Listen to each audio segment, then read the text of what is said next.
You're listening to the Wealth and Wanderlust podcast, an international finance and personal development podcast for the modern day woman. I'm your host, Vanessa M.W., and I'm here to help you build a better life abroad or in America. You can find out more about my work in finance and travel on wanderonwards.co, or you can say hi on Instagram at wanderonwards. Not all classrooms have four walls, so open your mind to what's possible and let's get started.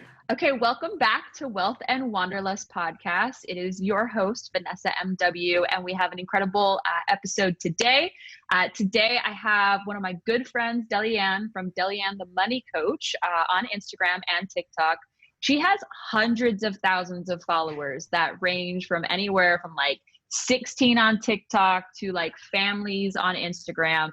And she is the person that I go to for myself to steal investing advice from. So very welcome onto the channel. Do you want to give your a little introduction about yourself, where people can find you and what you do? Sure. So thank you for having me. I'm Delyanne Barros. I am a Brazilian-born attorney and money mentor. I am on social media to talk about all things money, but especially I love talking to new investors about achieving financial independence because I myself am on this journey to retire by 45. And I love to share my personal journey. I'm very open with my own numbers and everything, but I also want to inspire you to do the same. So that's what I'm doing out here. That is my whole purpose, is to get as many people investing as possible, especially our Latina sisters. Yes, Queen. I think something that's particularly unique for us is the fact that we're women of color. And I had no idea we were out there doing these like public speaking events and public platforms until this year. Can you believe it? Yeah, I do. And that's the thing. I don't think we shout ourselves out enough. Like we don't give ourselves credit enough. And so building that community is what's so important so that we can show that there's no need for competition. Like there's no need to like pull each other down. We can actually support each other and grow together. So I am so happy I found you and other like-minded Latinas out there. And I think we're going to like blow this whole community away. And I can't wait to like keep growing it more and more. Yeah, for sure. Like anyone who's starting your personal finance journey, you're going to know a very common theme. Everybody's hella white, hella pale, hella male. And then a lot of these people come from places of privilege. So it might not just be like their parents giving them inheritance. It could just be them not having to pay student loans. And so that small little detail set someone like me back $100,000. And I know you had your own law school student loans. But the second thing is our parents don't talk about finance at home in our native languages. And we have to start this journey 100% fresh, 100% on our own. And sometimes you see Delyanne and I, we are established business women, and it's easy to think that we were always like this, like we always had our shit together, but that's not true. That's not Absolutely true not. at all. What was your first salary, Delyanne? It was $28,000. And I was working full time as an executive assistant to an insurance broker who was making millions. And I look back at it now and I'm like, how did I live off of this salary? And then I remember the hole in the wall that I used to live in. I'm like, oh yeah, that's how. Was this in New York or where was this? No, this was in Miami. And it was like a kitchenette. Everything was like together.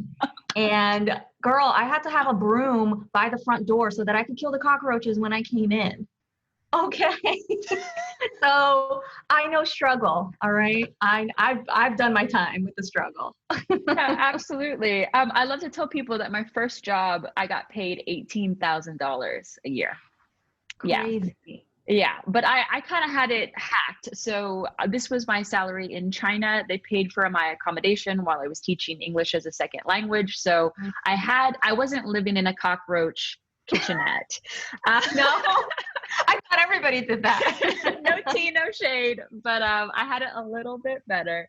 But now just like watching your journey, you've only been doing this publicly with your actual numbers for like Corona length, right? A year? Yeah, since end of January. End of January. Okay. And watching you like grow and share your numbers has been really amazing, because you started with this $28,000 salary. And then would you like to share some of your numbers now? I mean, yeah, sure. I mean, when I became an attorney, I started making $65,000, which was the most amount of money I'd ever seen. I thought, I was like, yes. But then I remember that I lived in New York City and I'm like, oh no, I'm still broke. So, so that, and then I was like, oh yeah, and I owe $150,000 in student loans. So I did start making more and more money as the years went by, as I, got bonuses and got salary increases. It wasn't until I made a career change that my salary really jumped. And that's when I started coming over the like 150, 160, 170. Today, with not including what I've made in my business, in my full-time job, I make over $200,000 with my business. Is the IRS listening? Quick commercial break. Want to manage your money better? Check out my beginner's budget dashboard. It's an easy-to-use digital tool that helped me economize my lifestyle easily so I could invest over $20,000 in 2020 alone. Check out the link in the description. We'll keep that for the side. Yeah, that number is TBD. Yeah, TBD. Trust no bitch. And what an incredible journey, because also I think people don't understand how complex this money journey is. There's one more important element that Delyanne has undergo. Would you like to share that piece as well? Yeah. So, one thing that I've recently started telling people about is the fact that I was an undocumented immigrant for many, many years. And so that journey from that to today, I've been trying to think of like slogans. I'm like, ooh, from illegal to invested. I think that might be the title of my memoir. Do you like it? Yeah, I do. I think it's real catchy. Oh God, this is how I think now, all in marketing terms. Yeah, I feel you. Who knew? But no, it was the fact that I was undocumented for almost 15 years, which is crazy to think that how far I've come from that journey to today. And yeah, I mean, if anybody started with, one hand tied behind their back, it was me, and so for me, I'm not saying that everybody is going to have the same exact journey that I did, but I worked my ass off to like lift myself literally out of poverty on my own with zero help, and didn't have assistance from my parents. If anything, I was helping my mom pay her mortgage while I was doing this, and I still help my mom to this day. And so, but the idea that I was able to overcome that, and that I'm still working on my mentality too, because that's like a scar that you carry with you for, maybe your whole life. And then that's something that I try to heal in myself and in others every single day by sharing this journey. I'm trying to show people that like, hey, if a little immigrant like me from, a little town in Brazil can do this, you bet your ass that you can do it too. Oh, for sure. And as someone who also scrapes by on the thin line of immigration all the time, if I could come and move to a foreign country where I don't speak the language, I have no family support or money, and still beat out people for a job, like that's on you. That's on you. Right? I mean, I don't want to like discount people's, circumstances. And, I have been, I mean, they say, life is a combination of luck and opportunity. And so for me, when those two things have come together, I have jumped on it, and not to get too woo woo, but your girl, likes to manifest. I do picture any goal that I have. I literally picture it in my mind over and over again. And everything that I've achieved over my life, I have spent years and years dreaming and manifesting and thinking about it. And so by the time I do get there, it's almost like deja vu. I'm like, oh, I've already been living this for so long. I just caught up to my deja vu, So I really do believe in that. And, oh no, it's true. I actually gave a lecture at a tech conference in London last year about manifestation. Wow. I called it, yeah. So for anyone, you're like, let me one up that.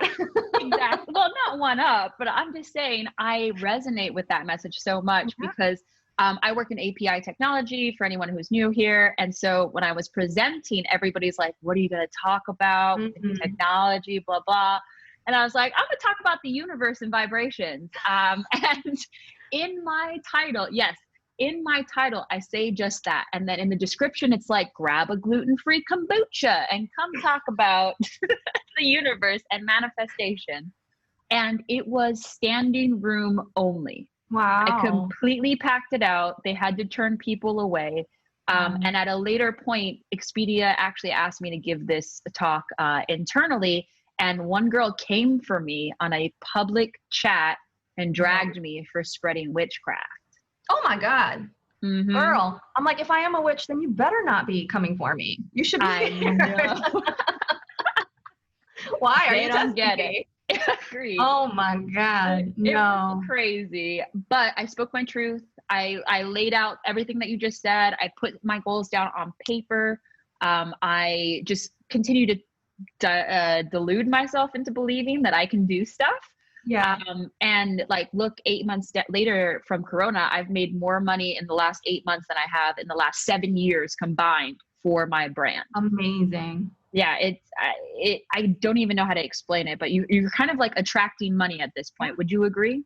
100%. I mean, as soon as I use money to do something else, and I'm like, you know, if I feel a little hesitant about it, I'm like, oh, $5,000 on this one thing. The next day, that money is replaced in other ways. It's like, it's kind of wild. Like, I bought my mom a car, and the next day I got a new client that completely replaced the money that I had just spent on her car. So I really do believe that, like, once the money starts rolling in, if you really are ready for it, you have to be ready for it. You have to be willing to accept it, right? And because Latinos, we tend to also be like very, oh my God, I'm getting money. Let me hoard it. I might lose it. I might never have this money again. What if something happens, right? And so that scarcity mentality, that fear will actually keep you from attracting more abundance in your life. And that's also what keeps most of us, unfortunately, from investing, because we're scared to let our money go, right? You gotta have to let your money go like a little bird.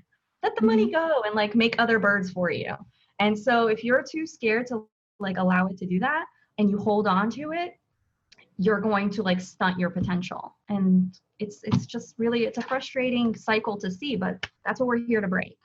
That's exactly what we're here to break. And you're actually leading the charge because Delyanne has recently lost her Slay the Market product, right? Yeah, Slay the Stock Market course, which was specifically made for like new investors, or even if you're a little familiar with investing, maybe you have a 401k and you're like, yeah, I kind of get what that is. Or maybe you opened a Roth IRA, but you're like, I don't really know what I'm doing here. That this course is for you, right? And it's not about day trading or swing trading or options or crypto or any of that crazy stuff. That we're here to invest our money slowly and wisely so that it can grow over the long period of time. Because I know you work hard for your money. I work hard for my money. I'm not about to go gamble it away, right? In the stock market. I like to invest very carefully. I'm an attorney. I'm risk averse by nature, but what I found is as I've educated myself more and more about the stock market, I have become, a more aggressive, like informed investor, and that's only benefited me and my bottom line in my accounts. So that's the kind of knowledge that I'm trying to, or kind of confidence, I'm trying to transfer to my students. Absolutely. And what started this like FIRE journey of yours? So for anyone that doesn't know, FIRE means financial independence, retire early. Essentially, we want to be work optional. We don't want to hear it from no damn buddy. We want to enjoy our life. Yeah. And I like to call it relax early because some people are like, oh my God, retire, and I'm like, okay, girl, let's call it relax early. Does that sound better? Yeah. Because that's really what it is. It's like whatever you're doing in your life, you can actually slow down without the fear of any repercussion. Like, hey, if you want to take a 6-month sabbatical or 1-year sabbatical from your job, if you want to tell them, hey, I don't want to work full-time anymore, I want to work part-time. Or if you just want to bounce and like start your own business, you can do that, So that's what financial independence gets you. It gets you all these amazing options to do whatever the hell you want. And so for me, I'm on this journey to escape the rat race, that 9-to-5 life, because I'm not about it anymore. And I want to, enjoy myself. I have worked really, really hard my whole life. I'm exhausted. Your girl's tired. And I don't want to work till I'm 65. Absolutely not. That's not cute. No. Also, I'm single. I need to travel and meet my man in, Europe. And I can't do that if I'm over here stuck working a 9-to-5. So I gotta go. Yes. But yeah, I I have started. a laundry list of men for you once you're out here. Well, girl, laundry list. My. Let me get the lipstick ready. But yeah, I was under this false impression that yeah, you had to work until you were 65 years old, that's the American way, that's the American dream, and that the only way of achieving financial independence was by buying a home. That's what you did. You bought property, you bought a home, and if you didn't do that, you're a loser. And oh my God, you're renting. What a loser! You're throwing money away. And that was the only like repeated, rhetoric that I would hear around money. And so when I discovered that, you can do all of this without ever owning a home. You can invest in the stock market. It is totally passive. I don't need to like share a room with somebody. I don't have to have tenants. I don't need to be a landlord. And I can do all this. Yeah, you better believe that I'm in. And that was, a little over a year ago. And I haven't looked back since. I am like hyper focused on this goal. 100%. Have you read Quit Like a Millionaire by any chance? No, not yet. No? Okay, I'll send it to you. But she is so brilliant. She actually breaks down the math of what a home will cost you over like the decade that you own it. And in addition to property taxes, which people seem to conveniently forget. Right. No, but you like got tax breaks, so it like somehow evens out. I guess. But then you have the cost of maintenance and you have all these potential risks involved, insurance. And when you break down the math, this like average family of 4 ended up only making like a couple tens of thousands on their house after 10 years. But all that stress sat with them the entire decade. So as a wanderlust sufferer, I don't know, a house just doesn't seem as enticing, but it is part of our family's household plan because, Germans, they're very defensive about their household property. I don't know that, but okay. They are so risk averse. So instead of investing in the stock market, what they do is they have insurances. So it's kind of it's semantics really, but this insurance guarantees a 0.9% return of investment, and it can go up from there. Or you have disability insurance that'll pay you out like $1 million. So lots of different insurances that they invest in instead of manning the fuck up and like investing in the stock market.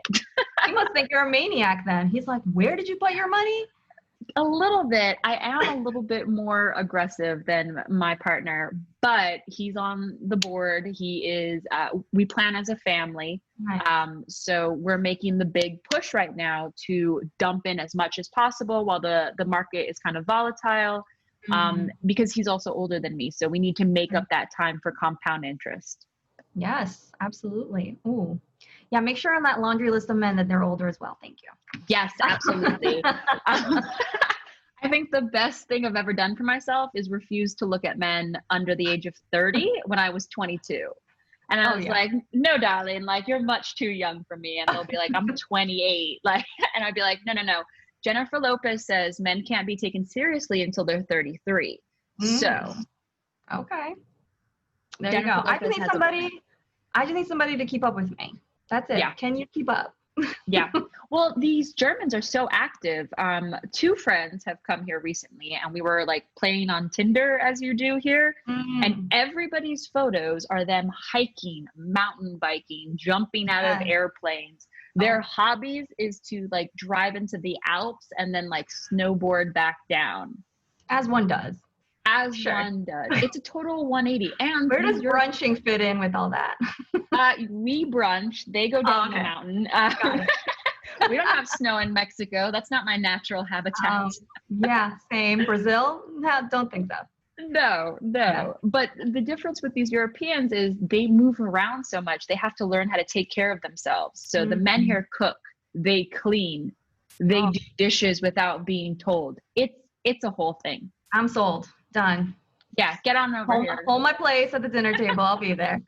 Okay, good. But yeah, girl, the plan is to get to Portugal. I mean, I always say, my plan is to get there by 45 and move to Portugal.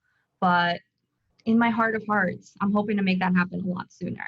Even if it's before my financial independence date, I would love to move to Portugal sooner rather than later, and make that happen. So when I do, start planning that more, like actually sure that I'm going to do it, you guys will be the first to hear about it. Don't worry. Yes, I can't wait.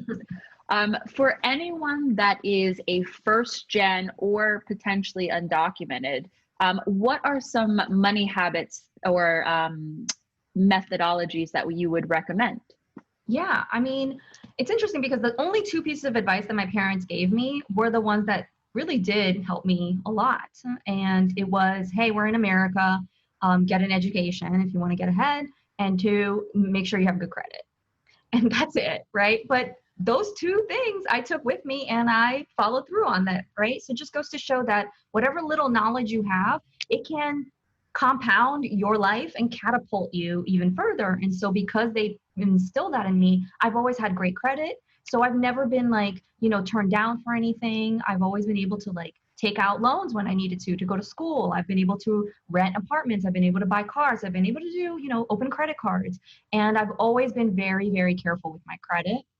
And so that I think is like the number one thing, is that we don't get caught up in the credit hype.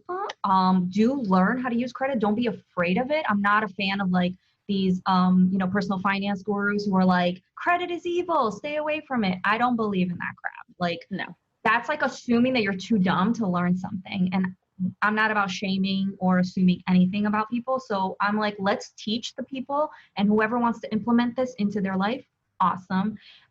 So obviously education, to me, investing in your education, whether it's formal education or informal education, like taking a course, like one of the courses that you teach or one of the courses that I teach, going to read a book, that is so valuable. Like, I think it's so underestimated, right? Like the self-education process. People just think about education as like this very formal school process.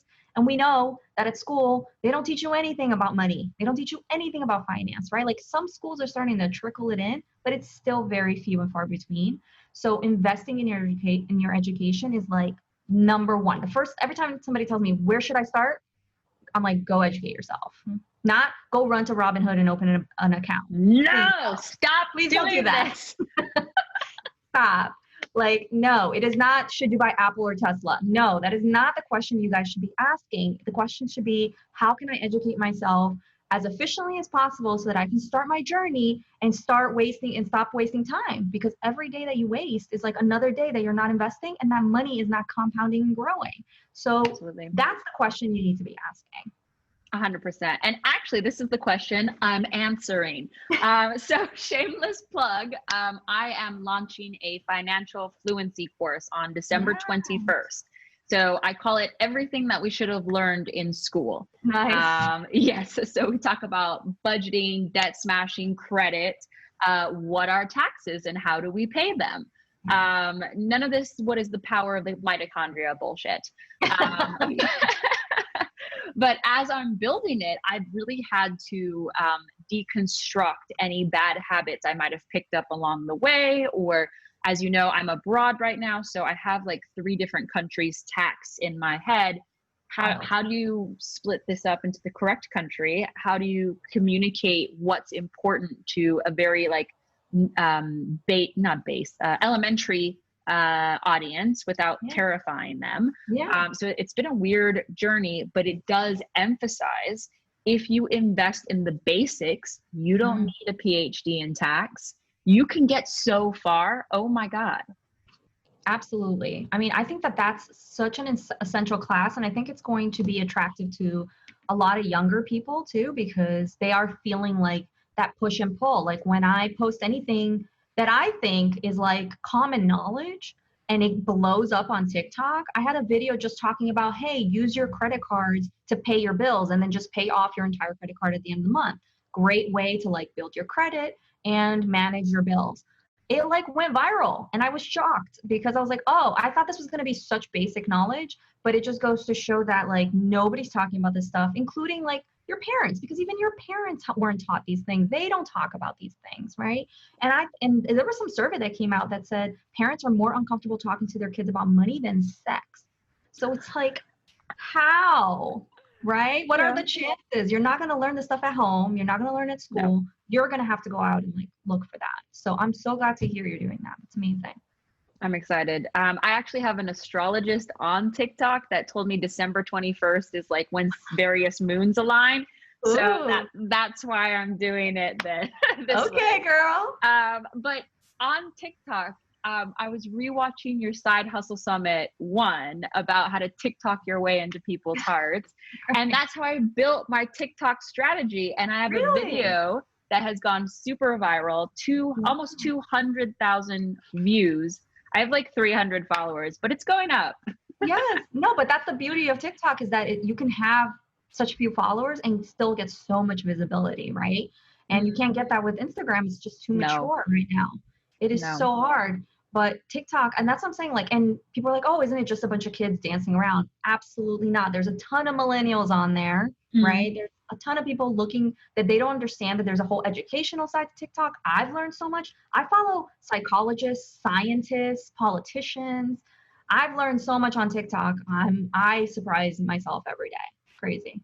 Same. I took a social media holiday from Instagram, but I stayed on TikTok. And I couldn't believe how much happier I was from just like this small break I gave myself. I think it is because the algorithm is not pushing ads that have nothing to do with me so hard. And 2, there is a real authenticity about it. You don't have these perfectly edited videos or photos, and you don't curate this ideal life that you want everyone else to believe you have. It genuinely is more authentic, which is why Gen Z is all over it. Yeah, no, they've been great. I mean, yes, I do get the trolls every once in a while. Oh, yes, you do. Yeah, I mean, that's par for the course. And thankfully, your girl's just too old to like pay attention to that stuff. I'm like, you guys missed your window to bully me. That was a while ago. I'm bully proof. So, but no, I've gotten so many clients from TikTok, and specifically, they're just like, oh my God, you're the first person I've seen who looks like me, who sounds like me, who's been through the same things I've been through, and who's talking about money. Like usually it's just some like older white dude, and I don't connect with anything they're saying. It just sounds like so, out of place.